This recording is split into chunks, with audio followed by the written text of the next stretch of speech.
All right, guys, this is the beginning of our new read aloud book, Lily's Crossing. It's by a lady named Patricia Riley Giff, and it is a Newbery Honor book. So if you like the book, then you should look up more stuff by this author, Patricia Riley Giff. This is the first chapter, and it says it is in St. Albans, 1944. Lily Mollahan's bedroom was at the top of the stairs, the only one on the second floor. The top of the house, Graham always told her. The top of the world. Lily sank back on her heels to look around at the blue walls and ceiling and the gold stars pasted on here and there. Then she stretched up again, working with Poppy's paint scraper to peel off a star that was almost beyond her reach. She was hot and sticky, the temperature at least 90 degrees, and Graham, who didn't have one bit of patience, was calling from the kitchen for the 10th time. "Your father will be home in just a few minutes and the table isn't set." As if Lily didn't know it was dinner time. Even Mrs. Curley, halfway down 200th Street, would be able to smell that cabbage cooking. "I thought you wanted me to finish packing," Lily called back as loudly as she could to drown out the radio in the kitchen. She could hardly breathe in that bedroom, Lily thought, glancing around again. She could hardly walk. Things were pulled out all over the floor, waiting to be stuffed into her suitcase. Books, papers with stories she had written, bathing suits, and heaps of clothes Graham had put on the bed. She had even found an old silver mirror of her mother's that she had hidden away in the back of the closet last winter. She was going to put it carefully on top of the suitcase in a nest of pajamas. It would be a miracle if she ever got that far, though, if everything got itself sorted out and packed, and if they made it to the house in Rockaway before her birthday on Monday. Rockaway. She said it aloud, loving the sound of it on her tongue. Rockaway and the ocean were waiting for her. The summer without homework, to write stories for herself and not Sister Eileen. The summer without a piano to practice every afternoon.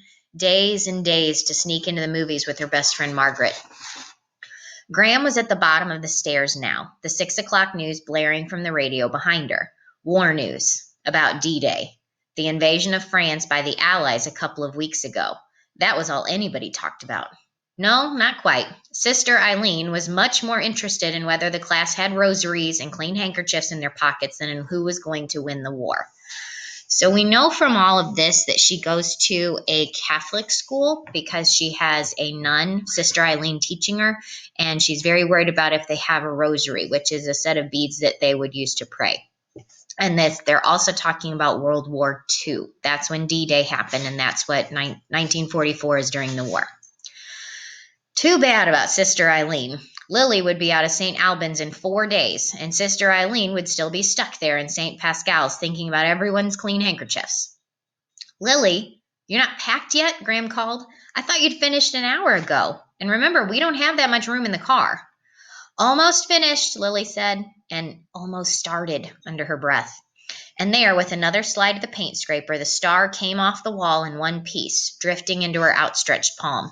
It was perfect, the point still as sharp as when they were new. The star she had scraped off last year had torn a little, and Lily turned it over. A trace of glue was still on the back. She put her mouth against it, a kiss. Her mother had been the last one to touch that spot when she had pasted it up for her years ago. She had still been baby Elizabeth then. No one had called her Lily yet, and her mother had been alive, playing the piano with you on her lap, Poppy had told her once, dancing in the living room with you on her shoulder. Lily wished she could remember it. She could hear her father coming now, whistling along 200th Street, just off the Q3A bus, calling hello to Mrs. Bruns. Graham heard him too. "Dinner this minute, Lily," she said, clumping back toward the kitchen. Lily stood up and put the star in between 2 pages of her book, Evangeline. By this time, Poppy was in the kitchen. She could hear him talking to Graham. Lily raced down for a hug before Graham started to talk, and no one else could get a word in edgewise.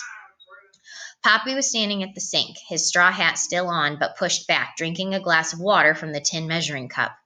Lily loved to drink out of that too. It always made the water taste icy, even on the hottest day. Her father turned. "Lily Billy," he said, smiling at her. "All packed? Ready for Rockaway?"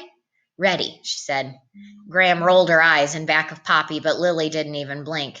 She slid some plates around the table, the forks and knives, while Poppy tossed his hat over the hook on the door and washed his hands. "I have a surprise," he said over his shoulder. "You wouldn't believe—" "Mr. Egan is a Nazi spy," Lily said at the same minute. Poppy stopped to listen to what she was saying. He always did that. It was one of his nicest ways. He was biting his lip, though, almost as if he was about to laugh.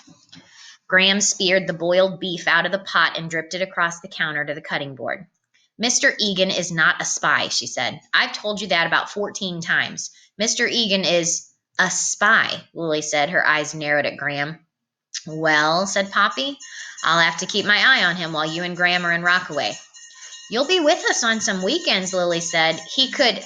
And what do you think poor Tom Egan is doing? Graham asked, slicing into the meat. He's building something in his garage, Lily said. Certainly sounds suspicious, said Poppy, grinning. It could be anything, Lily said. When he saw me looking in the window, he said I was into everyone's business. True, said Graham. You have to be alert, Poppy said. Lily slid into her seat, smiling. She knew he was teasing. You said you had a surprise, she reminded him. The piano, said Poppy. Lily took a deep breath. I'll miss it this summer. And she crossed her fingers. Graham turned to look at her quickly over her shoulder. I love music. Lily stared right back. Music, yes, she thought, but not the piano. That darn piano, she called it deep inside her head. If Graham ever thought she even knew that word, she'd be in trouble for a month. You're like your mother. Poppy pulled a chair out from across from her. Well, you won't have to be without the piano this summer. Lily looked down at the damp beef Graham was putting onto her plate, the pale cabbage, the boiled potatoes with a sprig of parsley from the vegetable victory garden and back. But how? Poppy was nodding.